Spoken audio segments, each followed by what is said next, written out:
नमस्कार दोस्तों, इस वीडियो में आपका हार्दिक स्वागत है। शिव पुराण के अनुसार भारत भूमि पर 12 विभिन्न स्थानों में ज्योतिर्पिंड गिरने से धरती पर प्रकाश फैल गया। इन्हें ही सनातन धर्म में 12 ज्योतिर्लिंग की संज्ञा प्रदान की गई। इनकी स्तुति हमारे शास्त्रों में वर्णित है। सौराष्ट्रे सोमनाथं च प्रेशैले मल्लिकार्जुनम् उज्जयिनां महाकाल मोङ्कारं ममलेश्वरम् परल्यां वैद्यनाथं च डाकिन्यां भीमशङ्करम् सेतुबन्धे तु रामेशं नागेशं दारुकावने वाराणस्यां तु विश्वेशं त्र्यम्बकं गौतमीतटे हिमालये तु केदारं घृष्णेशं च शिवालये एतानि ज्योतिर्लिङ्गानि सायं प्रातः पठे नरः सप्तजन्म कृतं पापम् अस्मरणेन विनश्यति।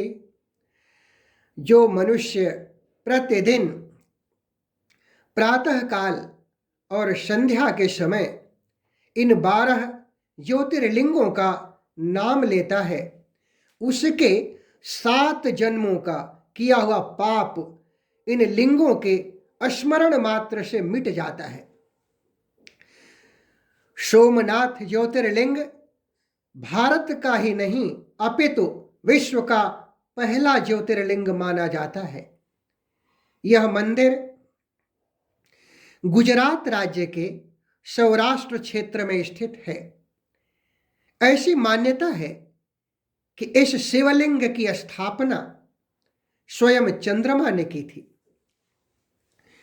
विदेशी आक्रमणकारियों ने 17 बार इसे नष्ट करने का प्रयास किया, परंतु बाबा की कृपा से ये आज भी दिव्य और भव्य रूप में उपस्थित है।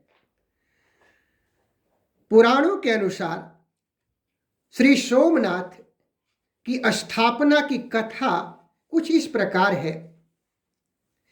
दक्ष प्रजापति की सभी कन्याओं का विवाह चंद्रदेव के साथ हुआ था, किंतु चंद्रमा का सारा प्रेम उनमें से केवल रोहिणी के प्रति ही रहता था। उनके इस कृत्य से दक्ष प्रजापति की दूसरी कन्याएं बहुत दुखी रहती थीं। उन्होंने अपनी व्यथा अपने पिता से कही। दक्ष प्रजापति ने चंद्रदेव को समझाने की भरसक कोशिश की, किंतु रोहिणी के वशीभूत उनके हृदय पर इसका कोई असर नहीं पड़ा। अंततः दक्ष ने चंद्रदेव को क्षयग्रस्त होने का श्राप दे दिया। उनके क्षयग्रस्त होते ही पृथ्वी पर चारों तरफ त्राहि त्राहि मच गई। चंद्रमा स्वयं भी दुखी और चिंतित थे। उनकी प्रार्थना सुनकर देवताओं और ऋषियों ने पितामह ब्रह्मा की शरण ली। पितामह बोले कि चंद्रदेव दक्ष प्रजापति द्वारा दिए गए श्राप से मुक्ति पाने हेतु अन्य देवताओं के साथ देवाधिदेव महादेव की आराधना करें। उनकी कृपा से अवश्य ही चंद्रदेव का श्राप नष्ट हो जाएगा और वह रोग मुक्त हो जाएंगे। पितामह की आज्ञा अनुसार चंद्रमा ने मृत्युंजय भगवान की आराधना का समस्त कार्य पूरा किया। उन्होंने घोर तपस्या करते हुए 10 करोड़ बार मृत्युंजय मंत्र का जाप किया। इससे प्रसन्न होकर मृत्युंजय भगवान शिव ने उन्हें अमरता प्रदान की। भगवान शिव ने कहा, चंद्रदेव, तुम शोक मत करो, मेरे वरदान से तुम शाप मुक्त तो होगे ही, साथ ही साथ प्रजापति दक्ष के वचनों की रक्षा भी हो जाएगी। कृष्ण पक्ष में प्रतिदिन तुम्हारी एक एक कला छीण होगी, किंतु पुनः शुक्ल पक्ष में उसी क्रम से तुम्हारी एक एक कला बढ़ जाया करेगी। इस प्रकार प्रत्येक पूर्णिमा को तुम्हें पूर्णता प्राप्त होगी। चंद्रमा को मिलने वाले इस वरदान से सारे लोकों के प्राणी प्रसन्न हो उठे और चंद्रदेव पुनः 10 दिशाओं में अमृत की वर्षा का कार्य पहले की तरह करने लगे।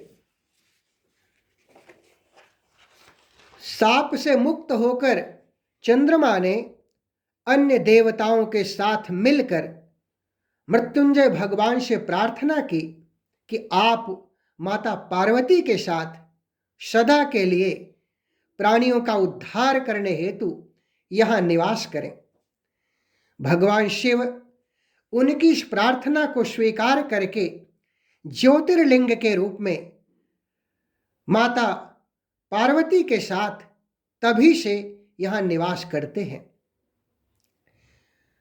पावन प्रभास क्षेत्र में स्थित इस सोमनाथ ज्योतिर्लिंग की महिमा महाभारत, श्रीमद् भागवत तथा स्कंद पुराण में विस्तार से बताई गई है। चंद्रमा का एक नाम सोम भी है। उन्होंने भगवान शिव को ही अपना नाथ, अपना स्वामी मानकर यहाँ तप किया था। अतः इस ज्योतिर्लिंग को सोमनाथ कहकर पुकारते हैं। इसके दर्शन, पूजन और आराधना से भक्तों के सारे जन्म जन्मांतर के पाप और विकार नष्ट हो जाते हैं। उन्हें बाबा और जगदम्बा की कृपा सदैव मिलती है। उनके सभी मनोरथ पूर्ण होते हैं और मोक्ष का द्वार उनके लिए सरलता से खुल जाता है। ओम कर्पूर गौरम करुणावतारम संसार सारम भुजगेन्द्रहारम सदा वसन्तं हृदयारविन्दे भवं भवानी सहितं नमामि। जो कर्पूर जैसे गौर वर्ण के हैं, करुणा के अवतार हैं, संसार के सार हैं और भुजंगों का हार धारण करते हैं, वे भगवान शिव माता पार्वती के साथ मेरे हृदय में सदैव निवास करें और उन्हें मेरा नमन है। बालों में विचरे गंगा, मस्तक पर सोहे चंदा, चंदा तले भुजंगा, भुजंगा श्रृंगार प्रभु का। अगर वीडियो पसंद आए तो इसे लाइक व शेयर करें। दोस्तों, भक्ति सरोवर अपनी संस्कृति और अपने अतीत से जुड़ने का मार्ग है। अतः इस चैनल को सब्सक्राइब करके अपना अमूल्य समर्थन प्रदान करें। धन्यवाद।